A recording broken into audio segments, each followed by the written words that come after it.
Sa mga nahiusa kanato sa live streaming ug sa radyo ug kanatong tanan, maayong buntag. Magbalantay kanako ang Ginoo, wala nay magmakulang pa kanako.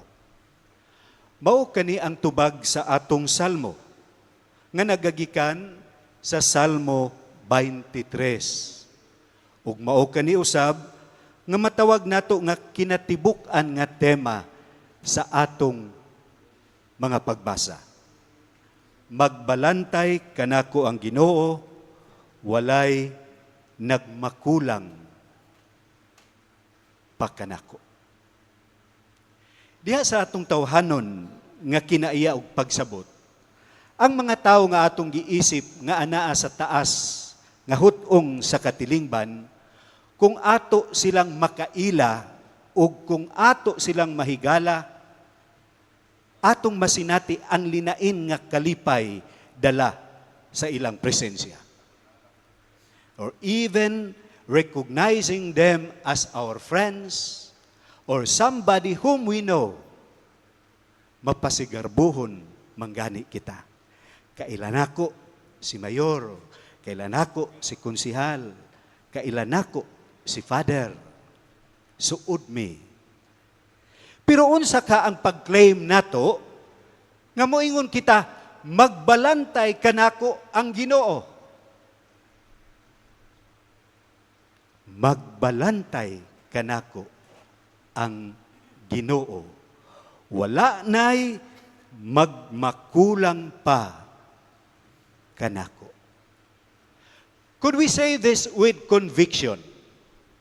Ato ba ning masulti uban sa conviction nga magbalantay kanako ang Ginoo kung kita ana at taliwala sa sakit, kung kita ana at taliwala sa kalisod, kung kita ana gihikawan sa hustisya ug kaangayan, kung kita anaa diha nga nakasinati ug mga hagit sa kinabuhi. Makaingon ba kita, magbalantay kanako ang Ginoo, wala na'y magmakulang pa kanako, o basog makaingon kita, magbalantay kanako ang Ginoo, daghan gyung kulang nako. Si Papa Francisco, diha sa iyang apostolic exhortation nga gitituluhan Gaudete et exultate, rejoice and be glad, nga nagahisgot sa hagit sa kinabuhing balaan alang kanatong tanan. Iyang gihisgutan kining pulong nga gigamit ni San Ignacio. Ignacio sa Loyola, ang founder sa mga Jesuits. Kanang pulong holy indifference. Holy indifference. Nga diin ni anang maong paghuna-huna. Nga diin ang huna-huna, ang kasing-kasing, dili mo focus diha sa giisip nga kalampusan ni kapakyasan. O diha sa giisip nga maayong panglawas, o diha sa sakit. Diha sa kalisod o diha sa kaabunda. We need to train ourselves to be indifferent in our attitude toward these things. Mao nga aron kita makaangkon ni anang gitawag sulodnon nga kagawasan. Interior freedom. Kay kun ang atong focus ana sa kalampusan, ug atong nasinati ang kapakyasan, nahimo kitang magulanon. Nahimo kita nga nabilanggo sa kagool. Kung ang atong focus ana sa maayong panglawas, ug atong nasinati ang sakit, nahimo kitang magulanon. Nahimo kitang mabalakon. This holy indifferent, mao nga ang focus naa sa pagsalig sa Ginoo. Nga bisan unsa may mahitabo kanako, nagsalig ako nga ang Ginoo mao ang akong magbalantay. Nga ang akong kasing-kasing ug hunahuna mudala ngadto sa kalig-on ug paglaom nga kita nahiusa kang Kristo Hesus nga atong magbalantay. Maayo man nga panglawas o adunay balatian. Anaa man sa kalampusan o nakasinati sa kapakyasan. Holy indifference. Kay nakafocus diha sa magbalantay. Dili diha sa atong gitinguha.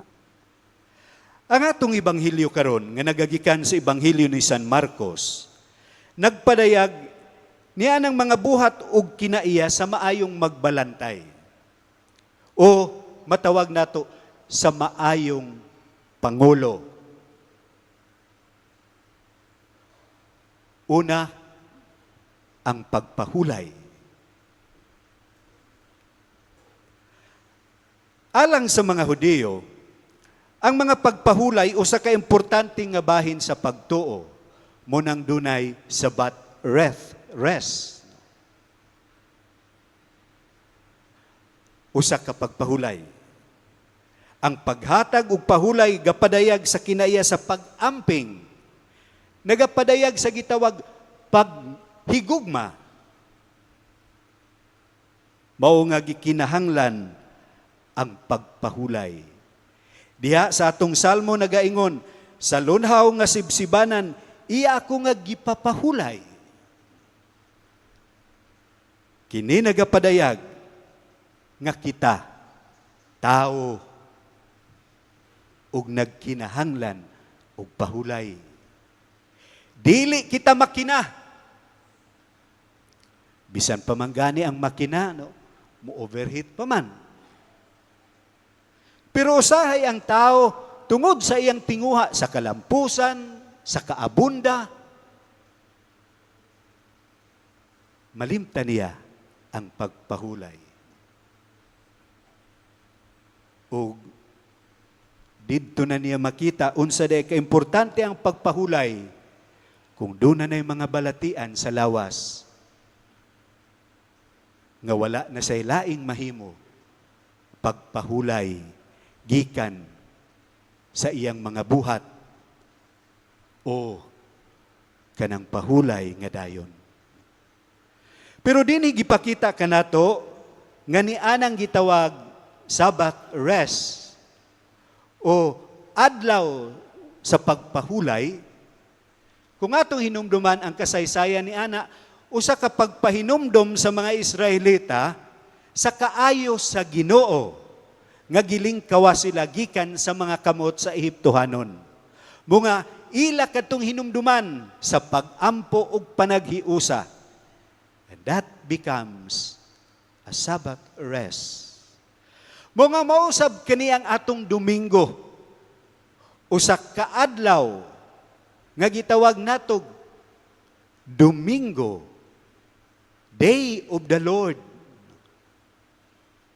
Nga diin kita nagsimba, uban sa pamilya, nga kita nagpahulay, gikan sa atong naandang trabaho.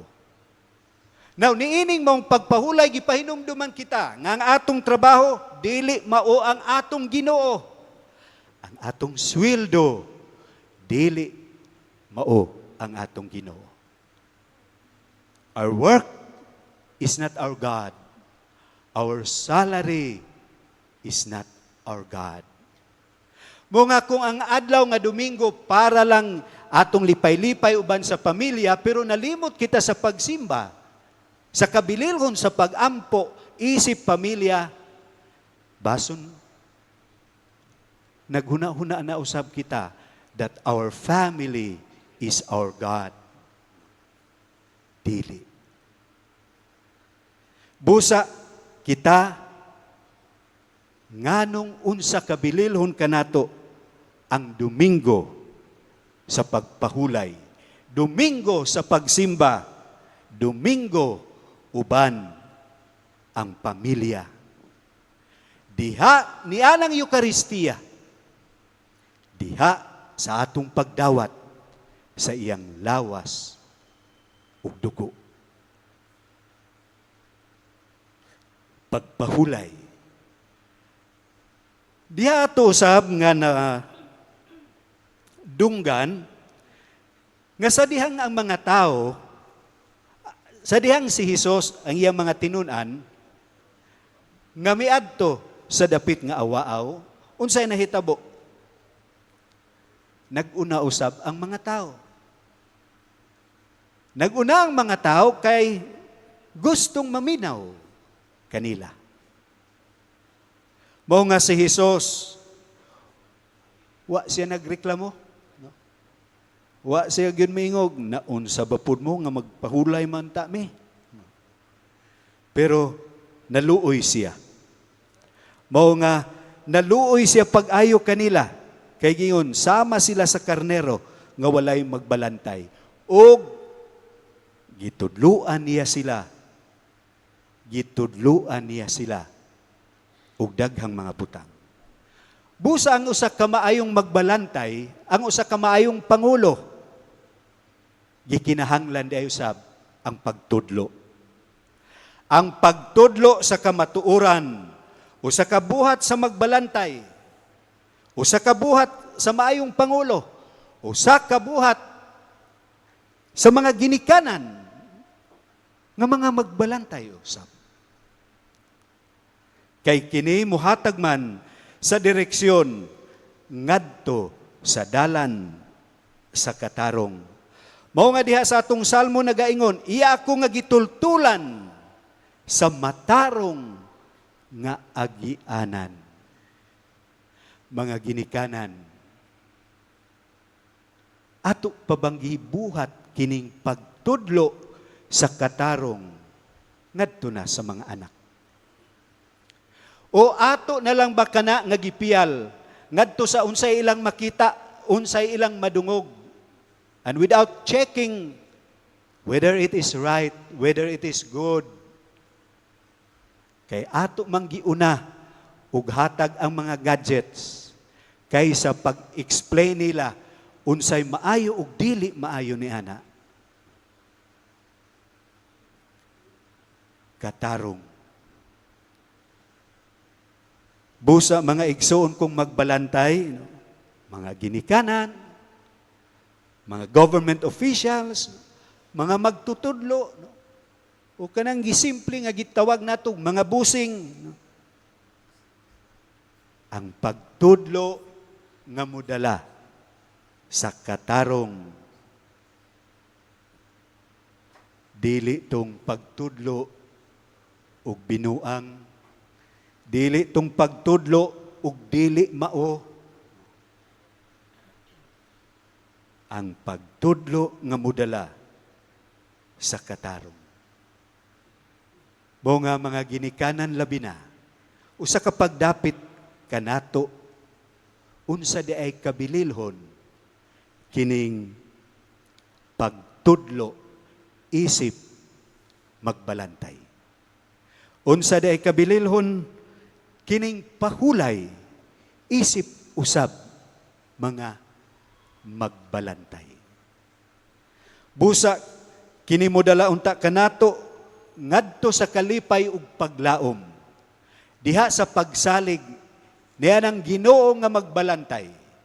Nga bisan unsa di ay natong kasinatian, mabugat o lisod nga mga kasinatian labi na sa kinabuhi, anaa kitay magbalantay.